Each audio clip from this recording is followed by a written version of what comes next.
Semoga yang nonton video ini dilancarkan rezekinya. Amin aja dulu. Bismillah. Masya Allah. Awalnya pertama, assalamualaikum dulu. Baik teman-teman, assalamualaikum warahmatullahi wabarakatuh. Waalaikumsalam warahmatullahi wabarakatuh. Jadi pada kesempatan kali ini ya, pada hari ini di hari Ahad kita kedatangan bintang tamu yang sangat luar biasa ya, atas nama Muhammad Raihan. Insyaallah. Bagaimana? Bagaimana kabar? Ya alhamdulillah baik. Anda bagaimana? Saya kurang baik ini ya. Terdengar mungkin lain-lain dari suara saya, suara-suara orang flu ya.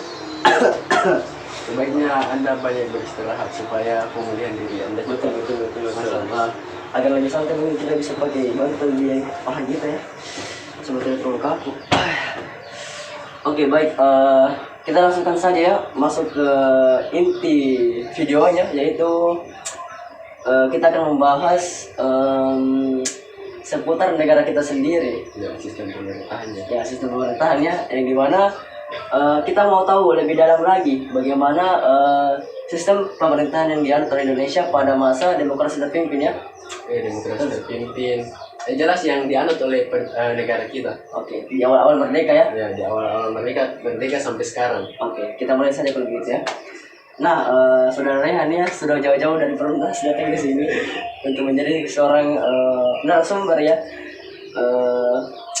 Seperti yang kita tahu, Indonesia di awal kemerdekaannya itu menganut banyak sistem pemerintahan ya. Mungkin saudara Rehan bisa menyebutkan sistem pemerintahan apa saja yang dianut pada masa tersebut. Oke, baik. Jadi Indonesia itu pada awal kemerdekaannya banyak menganut sistem pemerintahan. Mengapa? Karena Indonesia kan masih negara maju. Oke. Negara maju maksudnya negara baru. Oke. Jadi kalau negara baru itu pasti negara kita masih banyak mencoba hal-hal yang baru. Oke. Seperti jadi dalam hal ini sistem pemerintahannya. Jadi yang pertama itu sistem pemerintahan presidensial. Oke. Yang kedua sistem pemerintahan parlementer. Yang ketiga sistem pemerintahan Republik Indonesia Serikat. Yang keempat sistem liberal atau undang-undang dasar sementara, dan yang terakhir itu sistem pemerintahan demokrasi terpimpin. Oke, jadi kurang lebih seperti itu ya teman-teman sekalian. Jadi untuk sistem pemerintahan yang dianut oleh Indonesia itu sendiri ada 5 ya. Dan mungkin selanjutnya kita akan bahas ya satu persatu, atau mungkin 3 saja ya untuk kali ini karena tidak lama lagi kita berbuka. Sekarang sudah jam 17.25 ya teman-teman sekalian. Oke, mungkin kita mulai dari sistem pemerintahan presidensial ya. Oke. Baik. Silahkan jelaskan. Jadi sistem pemerintahan presidensial itu sistem pemerintahan yang dipakai sekarang oleh negara kita, yang dimana kepala negara dan kepala pemerintahan melaksanakan tugasnya dibantu oleh kabinet-kabinetnya, dan tugasnya itu diserahkan kepada DPR, gitu. Seperti itu ya. Yeah. Kalau boleh tahu di masa presidensial ini, di masa presidensial pertama ini siapa yang jadi presidennya? Oke. Jadi pada sistem pemerintahan presidensial ini, presiden yang pertama yang memakai sistem pemerintahan ini yaitu Soekarno di awal kemerdekaan. Dan saya dengar-dengar juga sempat ya Soekarno mau dijadikan sebagai presiden presiden abadi di Indonesia. Itu pada saat pemerintahan liberal ya. Iya. Di situ juga Soekarno mengeluarkan dekret pada 5 Juni 1959. Oke, kalau gitu kita lanjut saja ya ke pertanyaan selanjutnya. Tadi sudah sistem presidensial. Oke, yang kedua kita akan beranjak ke sistem pemerintahan liberal ya. Oke. Sama seperti tadi, bagaimana sistem pemerintahannya dan juga siapa yang pertama kali memimpin Indonesia pada sistem pemerintahan tersebut. Oke, baik. Sistem pemerintahan liberal. apa yang Anda ketahui tentang liberal? Liberal ya, apa ya? Liberal itu Kebebasan ya. Ya. Oh, ya, kebebasan berpendapat, Ya. kebebasan apa? berekspresi Ya, Ya. berekspresi. Oke. Ya, betul. Sistem pemerintahan liberal ini di mana warga negaranya berhak untuk berpendapat semuanya dia, bebas lah. Oke, paham. Oke. Pada sistem pemerintahan ini juga Presiden Soekarno membentuk Badan Dewan Konstituante. Oke. Namun karena tidak becus caranya bekerja, Oke, paham. Dia ya, apa namanya, dibubarkan ya? dibubarkan. Itulah dan kemudian ada namanya Dekret. Dekret 5 Juli ya. Ya. Kalau boleh tahu, apakah Anda mengetahui apa isi dari Dekret 5 Juli tersebut? Ya, garis besarnya sih Presiden Insinyur Soekarno itu membuatkan Konstituante ya. Dewan Konstituante. Ya. Itu saja yang paling intinya ya. Oke, mantap ya. Oke, oh iya, dilupa siapa presiden pada masa itu? Oh iya, masih tetap Presiden Soekarno ya. Oke. Berarti Presiden Soekarno agak lama juga ya memimpin di Indonesia. Pada sistem itu ya Soekarno juga hampir menjadi presiden abadi kita. Oh iya. Cuma ya sangat aneh itu. Tidak masuk akal ya. Iya, betul. Gitu. Dan di situ Insinyur Soekarno juga mau mengganti Pancasila kita atau dasar negara kita menjadi Nasakom. Apa yang Nasakom? Nasionalisme, komunis, agama ya. Tahu. Oke. Tapi bukan hanya Soekarno sih, keturunan juga. Bikin baru undang-undang kita, Pancasila kita, dasar negara kita ya. Itu masih disebut ya. Oke, baik, lanjut ke pertanyaan terakhir mungkin ya. Yaitu sistem pemerintahan demokrasi terpimpin ya. Oke. Silahkan dijelaskan Saudara Rehan. Oke, baik, sistem pemerintahan demokrasi terpimpin. Oke, terpimpin berarti ada yang satu orang yang memimpin, otoriter lah, atau sentralisasi. Pokoknya kayak ada satu orang yang memegang kekuasaan tertinggi di suatu negara. Ya, betul. Sistem demokrasi terpimpin ini dimulai pada 1959 sampai 1965. Oke.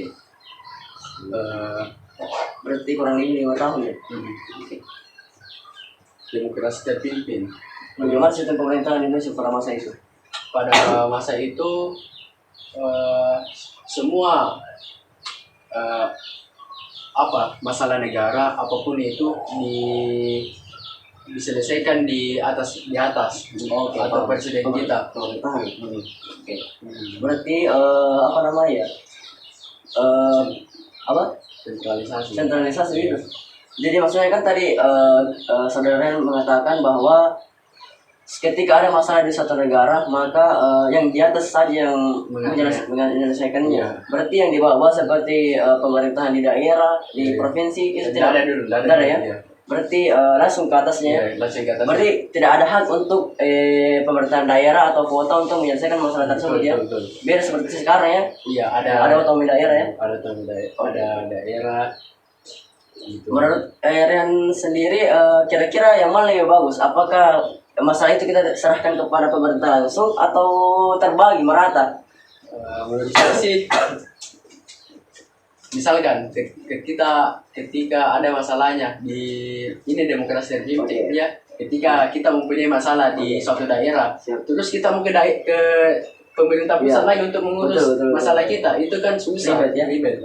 Kemudian saya memakai sistem pemerintahan presidensial atau itu otonomi daerah itu bisa merata, jadi kalau ada masalah di suatu daerah bisa diselesaikan di daerah itu sendiri. Betul. Jadi tidak usah pergi ke pusat lagi jauh-jauh untuk cari solusi ya. Habis nanti teman-teman. Boleh.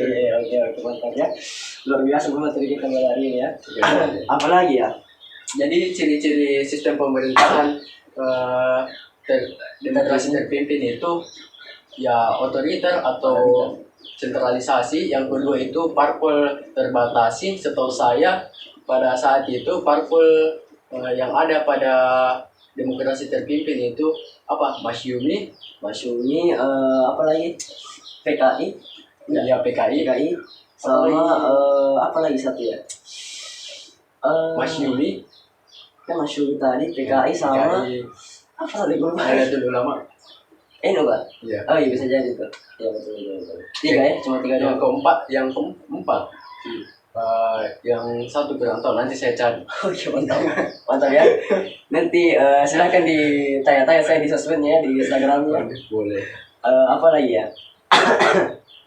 Oh iya, saya sempat mendengar bahwasanya Malaysia ini hampir menjadi bawahan oleh Amerika ya pada masa apa ya di situ?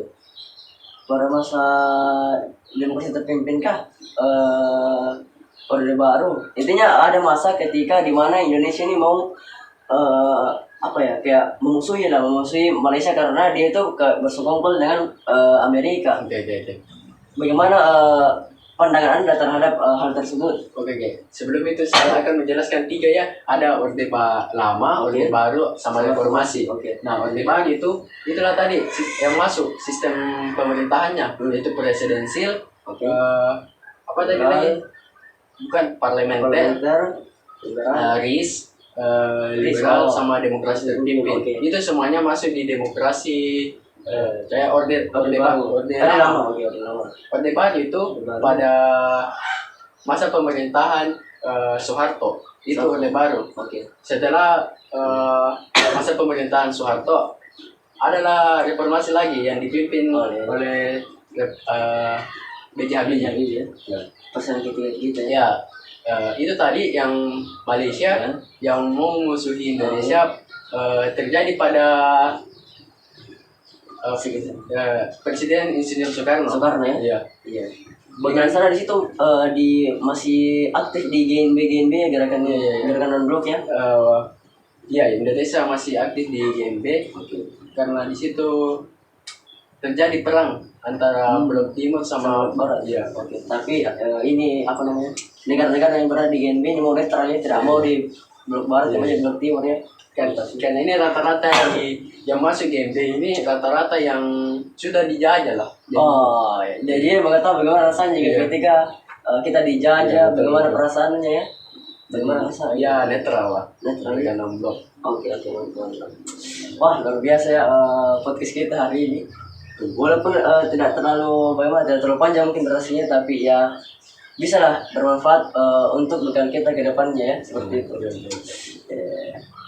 Kalau begitu mungkin cukup sekali ya untuk podcast kita hari ini ya. Ya, boleh. Karena apalagi kita Sebentar lagi ya, sebentar lagi sudah buka kita. Oke, mantap. Oke, kalau begitu sekian dulu ya teman-teman sekalian. Terima kasih untuk yang telah menonton. Mantap semua ya.